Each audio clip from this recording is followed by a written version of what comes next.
Welcome back to the third part of our presentation, the other side of the story, why Tibet was, is, and will always be a part of China. In the first two parts of our presentation, we talk about what is Tibet, who is Dalai Lama, why Tibet was a part of China, and we also talk about the political system in Tibet at that time, and also there's no such a thing of independent Tibet.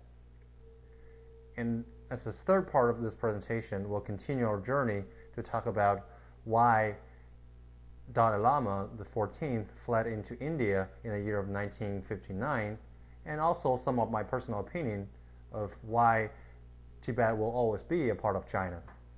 And so let's continue. At the end of the second part of our presentation, I showed you that in the year of 1951, China was able to restore its full sovereignty over Tibet. And the Communist Party started to urge political reform over Tibet, and the core of this reform is to get rid of the so-called religious leadership and serf system.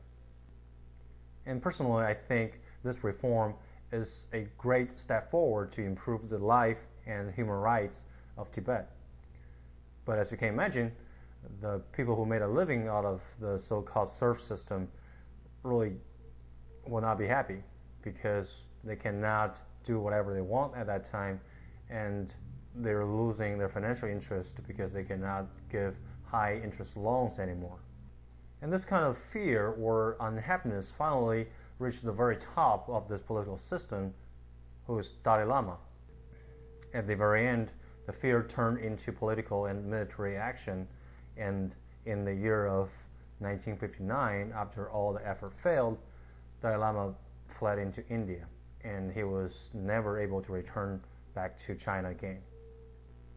Personally, I think Dalai Lama's life was tragic because his status, his political system, and also the interests he represents at that time really forced him to stand against the human right and the improvement of his people's life. And at the very end, all these factors forced him out of China, his own country, and as long as he's Dalai Lama, he really couldn't change anything against it because he's part of the system. That's how he made his living. So I do respect him as a political leader, but because of all these things, he's standing against his own country, and he's standing against human rights. So let's come back to right now. These days there are a lot of discussions about Tibet, and mostly due to the protests. And the core issue among all this discussion is independent Tibet.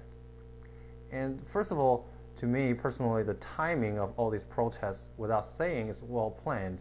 And the year 2008 is well chosen because of political and other reasons like Olympics in Beijing.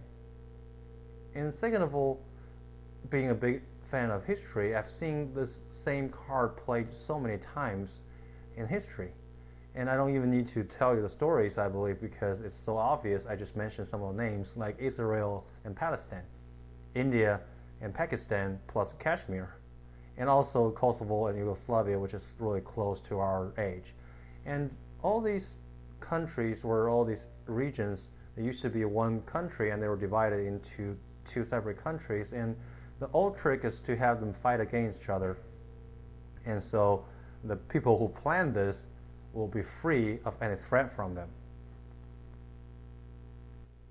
And every time when this independent card was played, you can always see something very similar to what you're seeing right now. First of all, some people are going to come out and say there are some human rights issue because of the religious conflict. So now, why not separate this country into two so people can live peacefully, separated from each other, and so there will be no problems. But look at the countries we just mentioned. India and Pakistan, after these so many years, they're still fighting against each other, and they're still in a fierce military race against each other. So to me, independence is really a weapon rather than a solution. Personally, I think there's no other governments in the world who's in a better position to solve the Tibetan issue because, first of all, the complexity of this issue, and secondly, because of the historical reasons. And to be very honest with you, this is really an internal issue of China. It's really not for other countries to say. Suggesting Tibet should be separated from China is like suggesting Louisiana should be separated from the United States. And it's really not for other countries to say, okay, the United States has some human rights issue, the black people or African Americans are discriminated against. You know what? Let's separate Louisiana out as a separate state and have black people live in there and keep them separate from the other part of the United States, and they will live happily ever after. It won't work that way. And to be honest with you, it's really not for other countries to say this at all, because the United States issue is the United States issue. And the same logic applies to China. To be very honest with you, China did not lose Tibet in her weakest and darkest days in history. There's no way China is going to lose Tibet when she's becoming stronger and stronger every single day.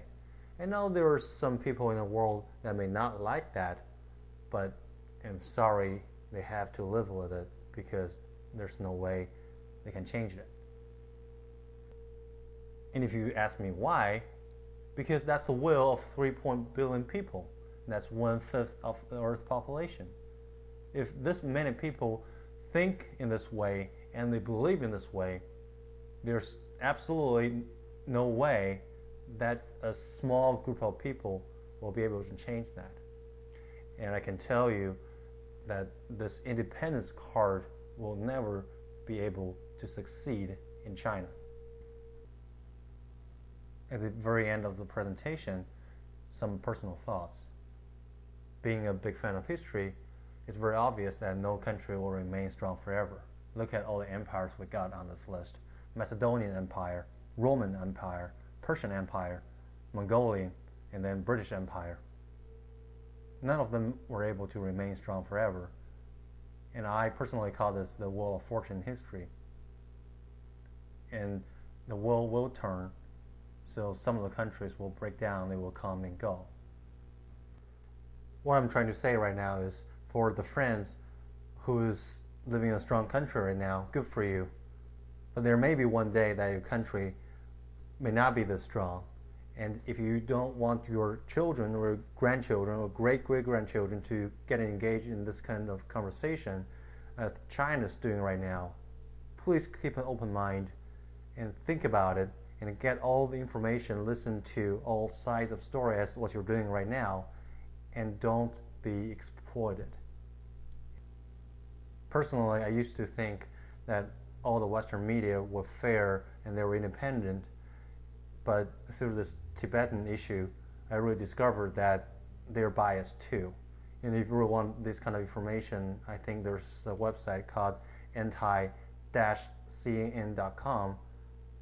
You can check some of the postings in there and you will get to know this better. Again, this presentation is really for you to give you the other side of a story, and so you can make your own judgment.